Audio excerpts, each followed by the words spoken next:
Bag کے اندر کیا کرنا ہے؟ بیگ کے اندر یہ کرنا ہے آپ نے کہ ٹرالی والا بیگ، ایک تو ٹرالی والا بیگ لیں گے اور مضبوط بیگ لیں گے. ٹھیک ہے، دیکھیں یہ کچھ تصویریں آپ کو ہم دکھا رہے ہیں کہ ٹرالی والا بیگ ہوگا. یہ بہت سارے سائزز ہیں، مختلف سائزوں کے آتے ہیں. آپ کوئی بھی سائز لے لیں جو آپ کے لیے سوٹیبل ہے. اب کلر بھی کوئی لے لیں، لیکن کلر میں پھر وہی بات کروں گا کہ اگر آپ کا کلر تھوڑا سا بیگ کا ہٹ کے ہوگا نا، یعنی بلیک، بلو، براؤن، یہ سب کے بیگ ہوتے ہیں، تھوڑا سا ریڈ یا رائل بلو جسے کہتے ہیں، پیلا رنگ، کوئی بھی ایسا رنگ آپ لیں گے جو نارمل لوگ نہیں لیتے، تو اس کا فائدہ یہ ہوگا جب آپ ایئرپورٹ پہنچیں گے اور جہاز کے بیلٹ پر بہت سارے بیگ چل رہے ہوں گے، آپ کا بیگ دور سے آپ کو نظر آ جائے گا. ورنہ کالے رنگ کے ایک جیسے 4 بیگ آ گئے، آپ پریشان ہوں گے میرا کون سا بیگ ہے. تھوڑا سا بیگ کا رنگ الگ ہوگا تو سارے آپ کو سمجھے 500 بیگوں میں آپ اپنا بیگ فوراً پہچان لیں گے. اسی طرح بیگ کے اوپر کوئی نشانی، کوئی پٹی وغیرہ باندھ دیں، کوئی لال پیلے رنگ کی کوئی جو ہے وہ یوں سمجھیں کہ آپ ٹکڑا کپڑے کا باندھ دیں، تو اس سے فائدہ یہ ہوگا کہ آپ کو بیگ فوراً مل جائے گا. ٹھیک ہے، ایک بات. دوسری بات جو بہت اہم ہے، آپ کی مرضی ہے بیگ کوئی بھی کلر کا لیں، لیکن بیگ مضبوط لیں. اس میں بھی کنجوسی مت کرنا. تھوڑے پیسے زیادہ ڈال کر اچھی کوالٹی کا بیگ لیجئے گا. کئی بار دیکھا کہ حاجیوں کا بیگ پھٹ گیا، اب اس کے بعد جو وہ حاجی پریشان ہوا ہے بیچارہ، کیسے سنبھالے سامان. ایک تو پرابلم یہ ہے کہ ہمارا بیگ بھرنے کا انداز بھی بڑا عجیب ہے. یہ بھی مدنی پھول آئندہ کے لیے لے لیں، ہر سفر میں کام آئے گا. ہم چاہتے ہیں کہ بیگ میں سانس لینے کی جگہ بھی باقی نہ بچے.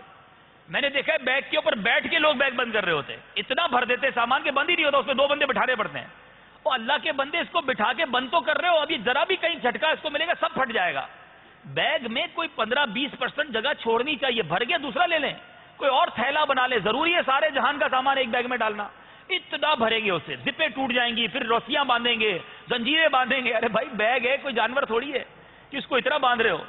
تو بیگ پر رحم کھائیں. یہ بیگ ٹوٹ گیا نا، یا اس کی زپ ہی ٹوٹ گئی، آپ بہت پریشان ہوں گے. تو اچھی کوالٹی کا بیگ لیں اور تصور یہ جمائیں کہ آپ کے اس بھرے ہوئے بیگ کو 12 بار، صحیح بتا رہا ہوں، 12 بار اٹھا کر کوئی پھینکے گا. اب یہ بیگ سلامت رہے گا، وہ والا بیگ لینا ہے.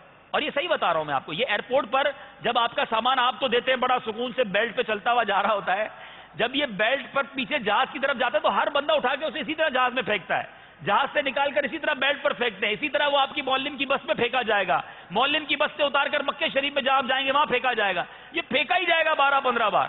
اب ایسا بیگ جو یہ 12 بار پھینکا جائے اور زندہ رہے، وہ والا بیگ لینا ہے. ورنہ آپ یہ بات وہاں یاد کریں گے، اچھا وہاں بیگ بھی مہنگا ملے گا، پریشانی الگ ہوگی. پھٹ گیا بیگ، اس وقت کیا کریں گے آپ؟ ٹرالی ٹوٹ جاتی ہے، ہینڈل ٹوٹ جاتا ہے، آپ کندھے پر اٹھا کر، سر پر اٹھا کر. اچھا بیگ ٹرالی والا کیوں میں عرض کر رہا ہوں کہ لوگ ٹرالی کے بغیر والا، وہ پرانا والا جو بیگ ہوتا ہے جس کو صندوق بھی کہتے ہیں، جس کو وہ اٹیچی کیس کہہ لیں، اس میں پرابلم یہ کہ 25 کلو کا بیگ، 20 کلو کا بیگ آپ ہاتھ میں اٹھائیں گے آپ تھک جائیں گے. ٹرالی والا بیگ آپ کے پیچھے فرما برداری کے ساتھ چلتا رہے گا. تو ٹرالی والے بیگ میں بھی ایک اور مشورہ دیتا ہوں، اگر بیگ نہیں لیا، 4 ٹائر والا بیگ لیں. یہ نئی ٹیکنالوجی ہے، اب کچھ سالوں سے آئی ہے اور یہ بڑی شاندار ٹیکنالوجی ہے. 4 ٹائر والا بیگ میں کیا فائدہ ہوتا ہے کہ پہلے بیگ آپ کا اگر 2 ٹائر کا ہے تو پیچھے چلانا پڑے گا، لیکن اگر 4 ٹائروں والا بیگ ہے تو آپ جیسے سیدھا چل رہے ہیں ویسے ہی آپ کے ساتھ ساتھ وہ چلتا رہے گا. وہ اور ایزی ٹو کیری ہے. تو اگر 4 ٹائروں والا بیگ لیں گے تو اور مدینہ مدینہ، ورنہ ایٹ لیسٹ 2 ٹائروں والا ٹرالی بیگ اور مضبوط آپ نے لینا ہے. اچھا ایک اور بیگ آپ نے لینا ہے اور وہ ہے اسکول بیگ. یہ آپ کو انشاءاللہ منی عرفات میں اتنا کام آئے گا کہ آپ مدینہ مدینہ ہو جائے گا. اسکول بیگ کے اندر جو یہ ڈوریاں ہیں کاندھے کی، اب دیکھیں یہ ہاتھ لگائیں جو ڈوریاں، ہاں یہ جو ان کی ڈوریاں ہیں نا کاندھے کی، یہ سافٹ ہونی چاہیے، یہ یاد رکھیے گا. کچھ بیگ ایسے بھی آتے ہیں جس میں یہاں صرف رسیاں ہوتی ہیں. اگر آپ نے رسیوں والے بیگ لے لیے اور اس بیگ میں کچھ وزن زیادہ ڈالا تو آپ کو یہ کاندھے تھکا دے گا آپ کے. جتنا یہ سافٹ ہوں گے، فوم والی پٹیاں ہوں گی جیسے یہ ہیں، تو یہ انشاءاللہ آپ کو بہت آسانی دیں گے. یعنی آپ کے اب دیکھیں ان کے دونوں ہاتھ فارغ ہیں، اب ان کے ہاتھ میں تسبیح ہو، ان کے ہاتھ میں کوئی بھی چیز ہے، یہ چلتے جائیں گے، کوئی پرابلم نہیں. بیگ میں سامان کتنا ڈالنا ہے؟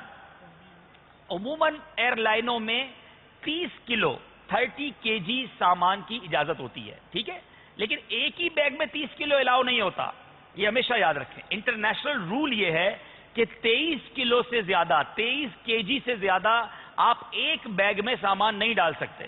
آپ کہیں جناب 30 کلو الاؤ ہے تو ایک ہی میں 30 ڈال دیں، وہ نہیں لیں گے، آپ کو کہیں گے 7 کلو نکالیں. اب آپ پریشان، وہ 7 کلو میں کہاں لے جاؤں؟ ایک بات. دوسری بات یہ کہ اگر آپ یہیں سے 30 kg لے جائیں گے تو واپسی میں کیا لائیں گے؟ آپ نے کھجوریں بھی لانی ہیں، آپ نے کچھ تبرک بھی لانا ہوگا، کچھ نہ کچھ خریدنا بھی ہوگا۔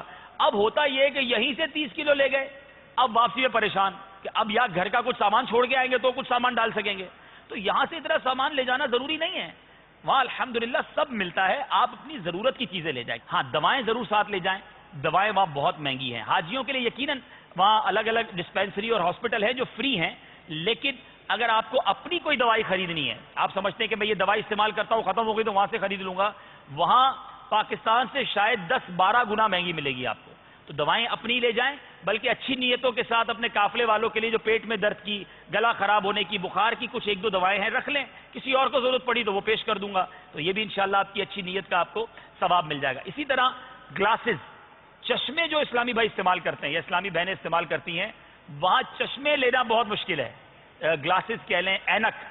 اچھا اینک جو ہے یہ اگر تو آپ کے پاس 2 ایکسٹرا ہے تو 2 رکھ لیں، ورنہ کم از کم 1 ایکسٹرا ضرور رکھیے گا، ٹوٹ جاتی ہے، کھو جاتی ہے، اب وہاں جا کر آپ کو بڑی پرابلم ہو جائے گی۔ جن کو پرابلم ہے نظر کا چشمہ لگاتے ہیں، اینک لگاتے ہیں، وہ ایکسٹرا ضرور اپنے ساتھ لے جائیں۔ اسی طرح اب آپ کو معلوم ہے کہ آپ کو کیا کیا چیزوں کی حاجت رہتی ہے تو وہ ساتھ لے جائیں، بہت زیادہ سامان اکٹھا نہیں کرنا۔ اچھا کھانے پینے کی اشیاء وہاں لے جانے کی اجازت نہیں، پتہ چلا کہ آپ اپنا بیگ کھانے پینے کی اشیاء سے بھر رہے ہیں تو وہ آپ کو ایئرپورٹ پہ روکا جا سکتا ہے۔ ہاں جو بند چیزیں ہیں، پیکڈ چیزیں ہیں، نمکو وغیرہ تھوڑا رکھ لیں، وہ آپ کو انشاءاللہ منی عرفات میں کام آ جائے گا، تو کچھ نمکو بسکٹس وغیرہ ایسے جو آپ کو پسند ہیں وہ اپنے بیگ میں اچھی نیتوں کے ساتھ ڈال لیں تو انشاءاللہ وہ وہاں پر آپ کے کام آ جائیں گی۔